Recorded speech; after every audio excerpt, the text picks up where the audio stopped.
I am Wanda Msisia with Times News. First, the headlines. Some student teachers frustrated with the government alleged delays in paying their upkeep allowances. Treasury claims it is failing to collect a whopping 172 billion every year from Kabaza operators. Find out why. And in other news, government launches booklet that seeks to incentivize agriculture commercialization and diversification. We have these and other stories. Please stay right there. Some frustrated student teachers at Blantyre Teachers Training are accusing government of alleged delayed payment of their upkeep allowances. These are teachers who are posted in various schools across the country on internship. Isaac Salima reports.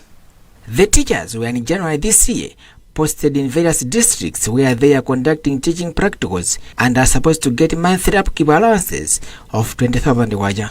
However, according to President of the teachers who are under Initial Primary Teacher Education EPT 18 program, Chance Manda, most of them are yet to receive anything. She said it is community members who have been supporting them.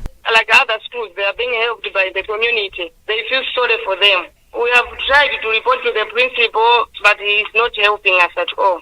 It affects them. You can just imagine, you can't teach learners the whole day from half 7 to half 2 without eating anything. So it is affecting them, especially when they are teaching learners. Manda further added that some teachers have been abandoning their duties in order to look for money to take care of themselves. Blantyre Teachers Training College Principal Stanley Kwerenge said he is aware of the problem. He said that he has been getting calls from the students on the issue. He, however, said that it is the Ministry of Finance directly into the students' bank accounts and that the school's duty is just to compile the names and send to the ministry. Ministry of Finance spokesperson Williams Banda was yet to respond to our questionnaire. Education rights activist Benedicto Kondowe said authorities should address the matter.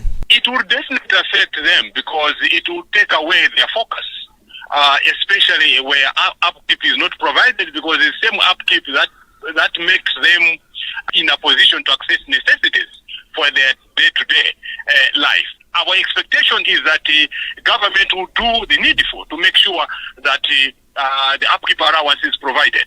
The teacher students are expected to finish their practicals later this month.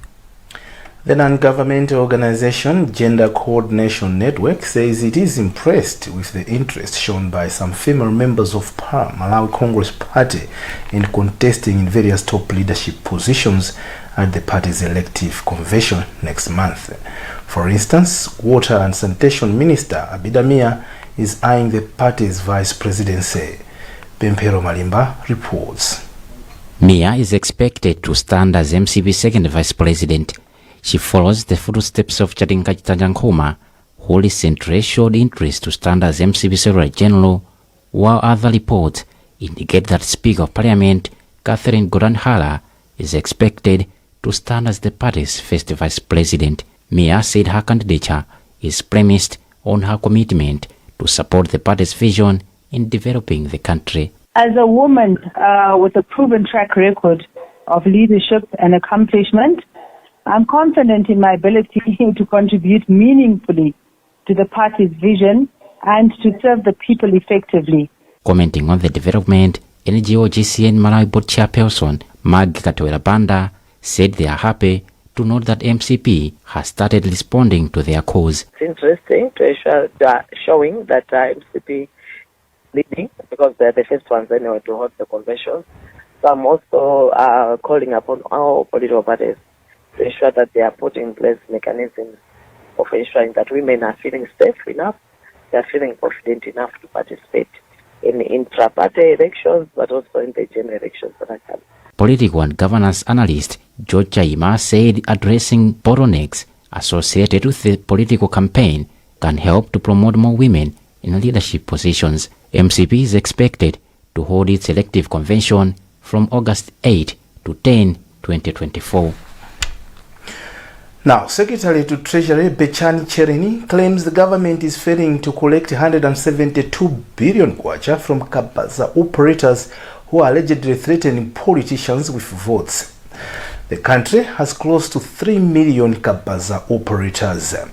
Chereni was speaking in Lilongwe during the National Debt Conference organized by Malawi Economic Justice Network with funding from Afrodad. He has since challenged civil society organizations to discuss revenue maximization rather than debts. According to Chereni, Malawi's debt is rising because the country cannot finance the ever-growing budgetary needs. Our reporter, Taonga Sabola, speaks to Chereni.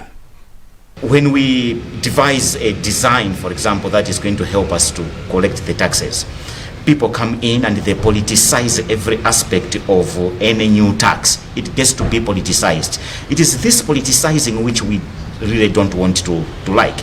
Like I said, the late former Vice President, Dr. Saulos Chirima, said that voters do not have to threaten politicians with their vote.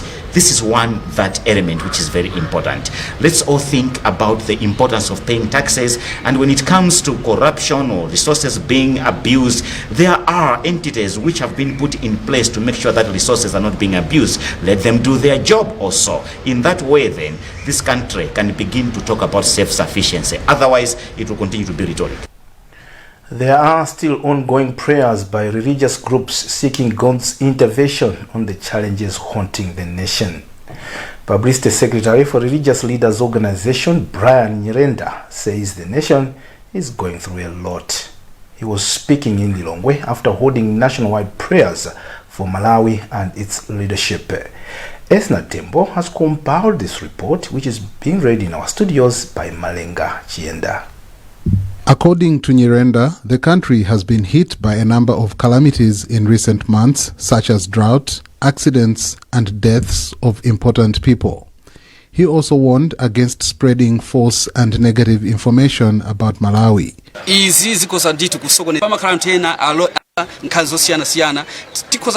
President of the country, religious leaders from different faith groups took part in the prayers.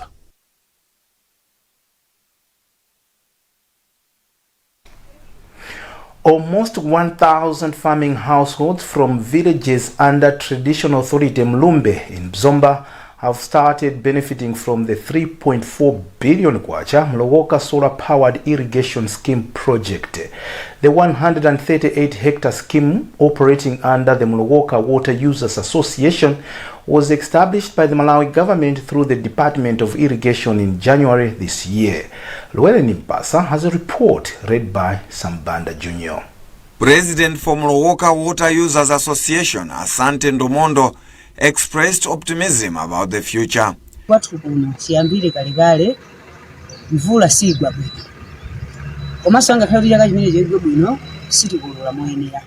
She said the ability to produce food 3 times a year not only ensures a stable food supply for the community, but also opens up economic opportunities for other farmers. Chairperson of the Mlowoka Village Development Committee, Christopher Ipani, said farmers are now able to cultivate various crops for food and sell through irrigation.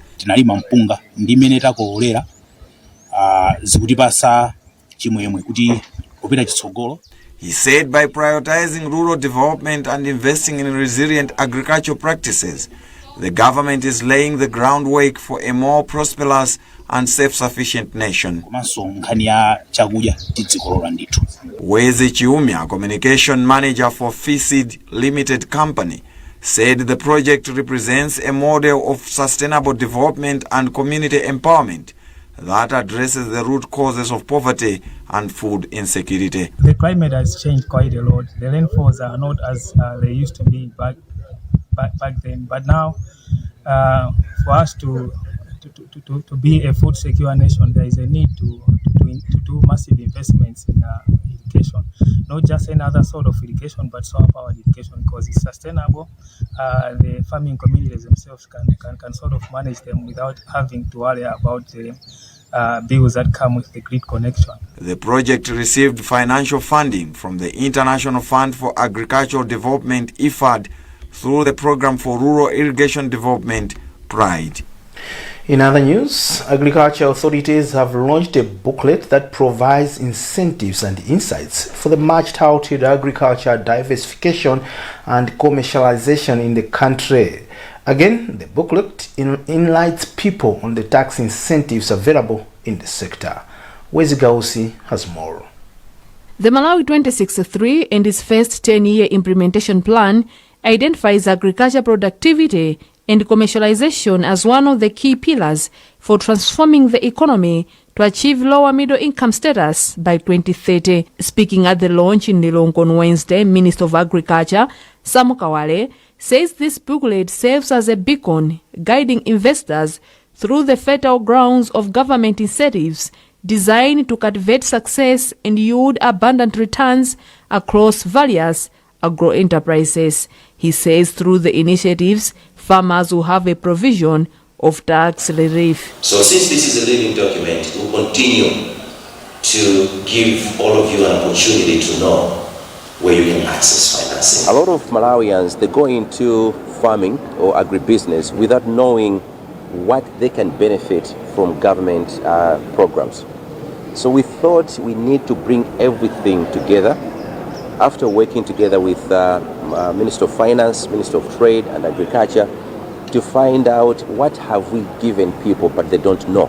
Minister of Finance and Economic Affairs, Chief Economist Wazona Legomeka, says the tax incentives were developed by the ministry but they are being implemented by the Malawi Revenue Authority. This booklet, the main idea, the main benefit of which is that people now will know if they want anything agriculture incentives, they can easily get to this booklet and know what is obtainable.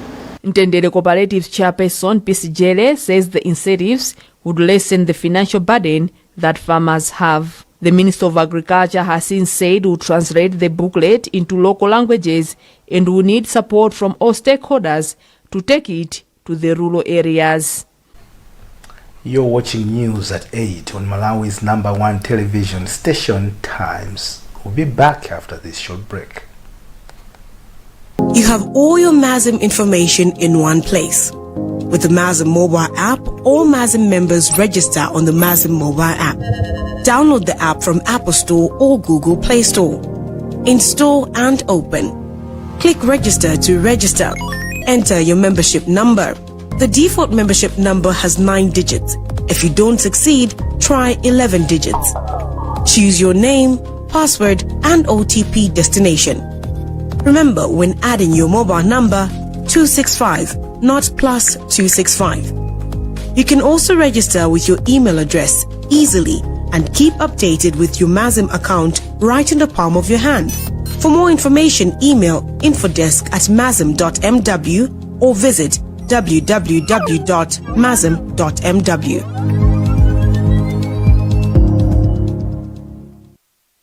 Some of the best start from the streets of Africa. This is not just a game.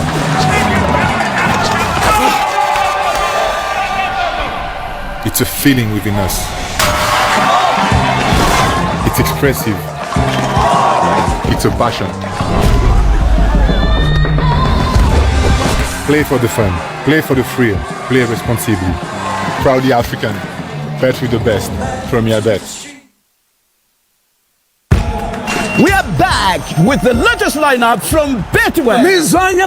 Betway's front three starts strong with cash out and swipe bet. Plus, you can boost your sports bet with Winboost. And pick up any penny. Pali freebie Friday. Smart Pigs. Build our bet. They've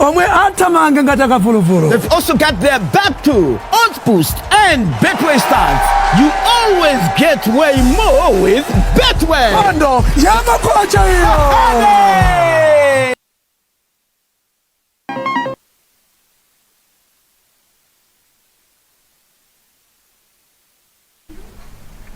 Welcome back to News at 8 on Times Television, TTV. A call has gone out to the country's institutions of higher learning to strive for operations beyond minimum standards. Principal Secretary in the Ministry of Education, Mangani Katundu, said this during the graduation ceremony for Exploits University in Lilongwe. Brenda Kayo has more in this report. Katundu said the ministry will intensify audits to ensure that universities adhere to credit hiring standards. He further said the institutions should empower students with necessary skills that would prepare them for the future. Katundu further warned universities to avoid graduating students from uncredited programs. We are very happy that a lot of private institutions are coming into the education sector. However, we want to make sure that we want to encourage and insist that they should follow all the regulations and the expectations in terms of what the National Council for Higher Education stipulates for accreditation. In his remarks, Express University President Desmond Bikoko said the university is committed to enhance the quality of education so as to make sure that graduates are well prepared for their next life endeavors. What has happened now, I think it has taken us longer to now invite chair to come in and finalize the process of accreditation. But we are now ready. I think we have done the needful internally. We have engaged stakeholders from various industries. Now we believe we are ready to get the remaining programs accredited. There are few. I think they are the ones that we were inherited from Riverton University. A total of 635 students graduated at the university. SOS Children's Village has underscored the importance of collaboration in raising children into responsible citizens. It describes community members, chiefs and other stakeholders as key to the process. Ngabu, SOS Program Director Michael Nyoni, made the call at Madungu Primary School in Chikwawa at the launch of the campaign dubbed No Child Should Grow Up Alone. Gift Sitima has more in this report read by Richard Chirombo. Human capital development is cited as one of the enablers for Malawi 2063 vision. However, Nyoni says this goal may not be realized if parental guidance and education systems are not supportive. I guess we would like to reach all the communities, all the villages in Tie and Ngabu, and that's why we have involved the CBOs that we are working with and all traditional leaders in Ngabu who are going to carry out the messages to all the communities. We will also continue saying the same or talking about the same with the communities. But if it comes from their fellow community members, maybe it makes more sense than coming from us as they are workers within the communities. Chikwawa District Council Chief Executive Officer Greyston Alindiamao acknowledges that the district has a big number of children who lack parental care. For the children to grow up nicely, they will require families that are stable. Most of the families nowadays are not necessarily stable as such. There are a lot of pressures that come from economy and all that. Because of these particular pressures, children are the victims. Because whenever parents are quarreling, it is the child who suffers. Henry Machemba, who is the national coordinator for NGO Coalition on Child Rights, says climate change is also fueling the challenge. Hence, there is a need for the authorities to render the necessary support to vulnerable populations. When disasters strike, for example, it's floods or maybe dry spells, these effects reduce the capacity of families and parents in terms of caregiving, in terms of the economic capacity to provide for their children and the children that are under their care. So, yes, the theme focuses on us as players, including government, to support and capacitate families that have been affected by the effects of climate change so that their capacities can be recovered as soon as possible and that should be able to provide for their children. The No Child Should Grow Up Alone campaign was launched in May this year by Gender Minister Jean Sendeza. In business news, Nico Holdings Company posted a profit of 59.1 billion kwacha in the year ended December 31st, 2023. Its managing director Vizenge Kumwenda says this represents a 60% increase from the 2022 financial year. Rebecca Chimjeka has more in this report read by Fale Banda. Speaking during a stakeholder engagement held on Tuesday in Lilongwe, Kumwenda says this is a landmark financial achievement for the year 2023. He says the financial results have enabled the company to share substantial dividends with its stakeholders. 2023 was very good. Our profitability grew by 60%, and on the back of that, we're able to increase our dividend to our shareholders by 67%, which is way above inflation. And we also, as a reflection that the performance was good, our share price grew or increased from I think 60 kwacha per share to 150 kwacha per share. Stakeholder engagement in Lilongwe was for Nico Group to outline its future plans and celebrate its achievements with the stakeholders. Meanwhile, the company has announced its preparations to relocate its head office to Lilongwe, with Kumwenda expressing optimism about the future.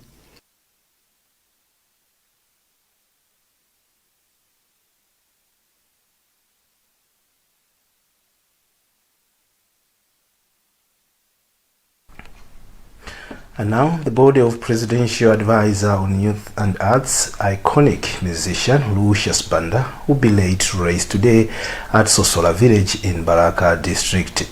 President Lazarus Chakwera and his vice Michael Usi are expected to attend the burial ceremony of Banda, who is highly regarded as one of the country's greatest musicians. Banda died at a hospital in South Africa where he was receiving medical treatment. Times Television and Times Radio will bring you live coverage of the ceremony later in the day. And that's the news for now, but another look at the headlines before we go. Some student teachers frustrated with the government's alleged delays in paying their upkeep allowances. Treasury claims it is failing to collect a whopping 172 billion kwacha every year from Gabaza operators. And government launches booklet that seeks incentive agriculture commercialization and diversification. You can get more on these and other stories by visiting www.times.mw, liking and following our Facebook page, which is Times 360 Malawi. You can X at Times 360 Malawi, and you can subscribe to 1895 by dialing *1895#. My name is Wanderer Msisya, and shortly we'll be crossing over to Balaka, where Yanko and Tabi are standing by for us to give us a live coverage of a funeral ceremony for Lucius Banda. Bye for now.